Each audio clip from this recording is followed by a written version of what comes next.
Totem, which was made in 1979, but I think it comes from a much more distant past, when sculpture had a talismanic force and position in terms of society and culture. And it has both that, but it comes also from the future, where it's projected beyond our imaginings. I think that's one of the wonderful things about art and about a work like this. It's a late work in the life, in the career of Joel Elenberg, who died at the age of 32. Seems extraordinary to me now to think that such a young artist could have produced work of this maturity.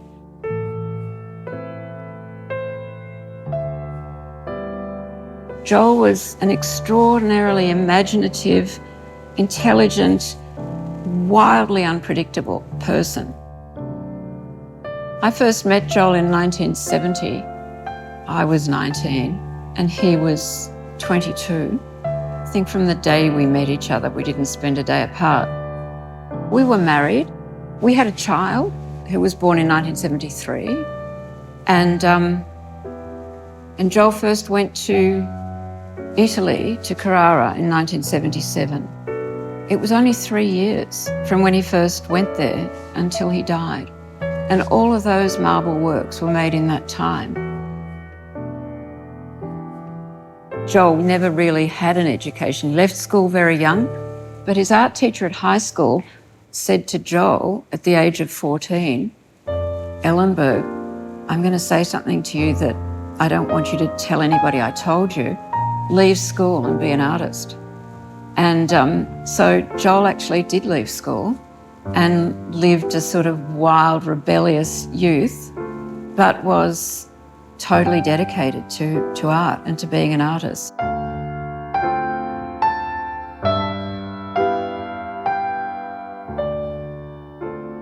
think he went to art school for one day and had a fist fight on the front lawn with the director, who had told him something that he'd done was wrong. From that point on, and before that point, he was totally self-educated. He was a voracious reader. He worked in many different materials. He worked in drawing, painting, various sculptural. But when he found stone, he found his medium.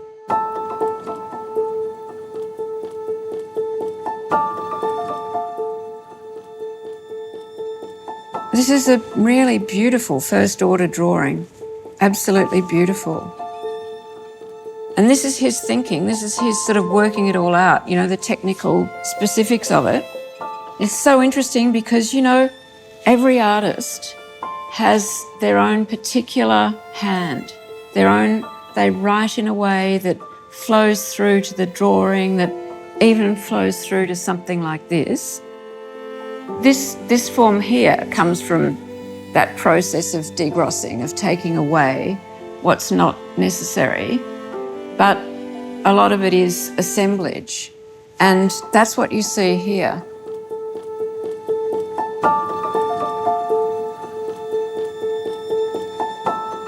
He made this work in Carrara, in Torano, which is a village above Carrara, in a studio called SGF that was run by 3 local artisans, Mario Fruendi, Silvio Santini and Paolo Grossi.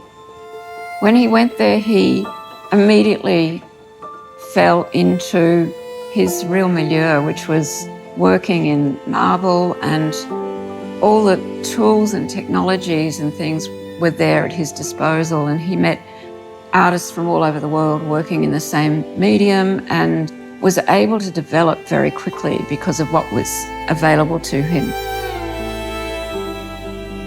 Just there, just a tiny, tiny little... It's a wonderful combination of stones, the really pure white statuario marble, which is very rare now, and this lovely deep ox blood porfirico marble.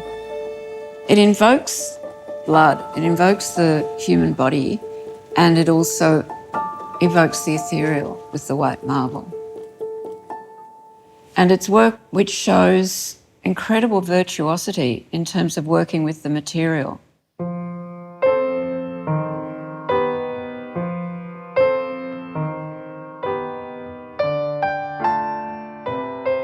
Joel was very, very influenced by all art that he saw, particularly empathetic and fascinated with early African art and art from the deep past.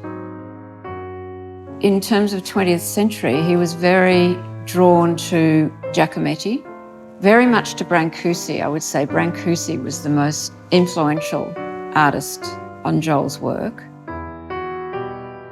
It's an interesting combination, this work, of carving and assemblage. You know, the various forms are made separately and put together. Working with marble, you can't really afford to make a mistake. And in Italy, where Joel worked with the artisans, they used to say, Joel has magic hands. Totem denotes something of sort of central spiritual importance to a culture.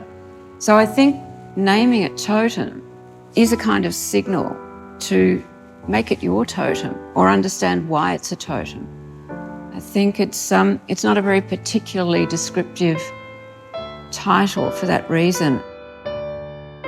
The fastidiousness and the virtuosity of the facture of it gives great confidence to the viewer that you're looking at something which is beautifully made, which is really arduously fabricated over a long time and great attention to detail. And in this case, when an artist engages with the work and the materials and applies so much attention, I think it's provocative. I think it's very provocative.